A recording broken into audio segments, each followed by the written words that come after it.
2022-23 অর্থ বছরে নবম শ্রেণীর মোট 23,300 জন ছাত্রীর হাতে বাইসাইকেল তুলে দেবার আনুষ্ঠানিক সূচনা করেন মুখ্যমন্ত্রী ডক্টর মানিক সাহা। মোট 10,61,66,000 টাকা ব্যয় করে দেওয়া হয়েছে এই বাইসাইকেল। উচ্চশিক্ষায় ত্রিপুরা ছাত্রছাত্রীদের সর্বভারতীয় পরীক্ষাগুলিতে সাফল্য অর্জন করার ক্ষেত্রে রাজ্য সরকারের সুপার 30 প্রকল্প কার্যকরী ভূমিকা পালন করছে বলে এদিনের অনুষ্ঠান জানিয়েছেন মুখ্যমন্ত্রী।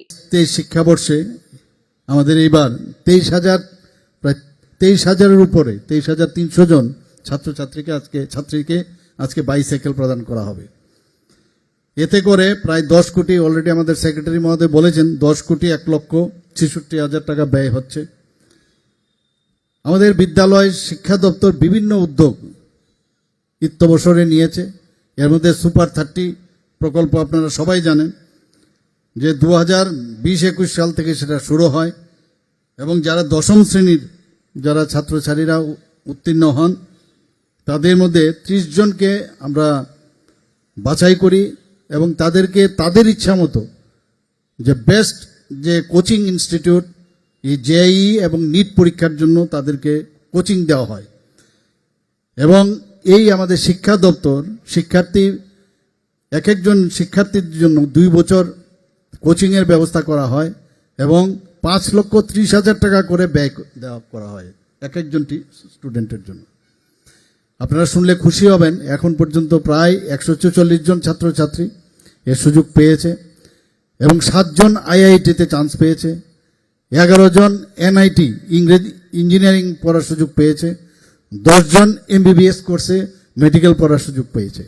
রাজ্যের 125টি বিদ্যাজ্যোতি স্কুলের পারফরমেন্স নিয়েও প্রতিক্রিয়া দিয়েছেন মুখ্যমন্ত্রী। রাজ্যের মোট 125টি বিদ্যাজ্যোতি স্কুল, যেগুলির মধ্যে 96টি বাংলা এবং 29টি ইংরেজি মাধ্যম, সেগুলির সার্বিক উন্নয়নে বিশেষ উদ্যোগ নেওয়া হয়েছে বলে এদিন জানিয়েছেন মুখ্যমন্ত্রী। বিদ্যাজ্যোতি প্রকল্প নিয়ে আপনারা অনেকে অনেক কথা বলেন, এখানে রাবেল মহোদয় আছেন, সেক্রেটারি মহোদয়, উনি বলেছেন এবং আমি প্রায়ই এবারের গত যে রেজাল্ট বেরিয়েছে অনেকে পত্রপত্রিকা অনেক কিছু উঠেছে, এখন যে অবস্থায় দাঁড়িয়েছে উনি নিজেও এবং ডিপার্টমেন্টের সাথে আমি বসেছি, বলছে 125টি সরকারি যে বিদ্যালয় আমরা বিদ্যাজ্যোতি প্রকল্পের অধীনে রয়েছে সেগুলোকে আরও বেটার যাতে করা যায় সেই ব্যবস্থা আমরা করছি। আপনারা জানেন 125টি যে বিদ্যাজ্যোতি যে স্কুল আমাদের আছে এর মধ্যে 96টি হচ্ছে বেঙ্গলি মিডিয়াম এবং 29টি হচ্ছে ইংরেজি মাধ্যম। তো এইগুলো কিন্তু সিবিএসসির আওতাধীন। তো সেইগুলো আমাদের আরও বেশি যাতে তার ইনফ্রাস্ট্রাকচার থেকে শুরু করে সব দিকে ডেভেলপ করা যায় সেই কাজগুলো আমরা করছি।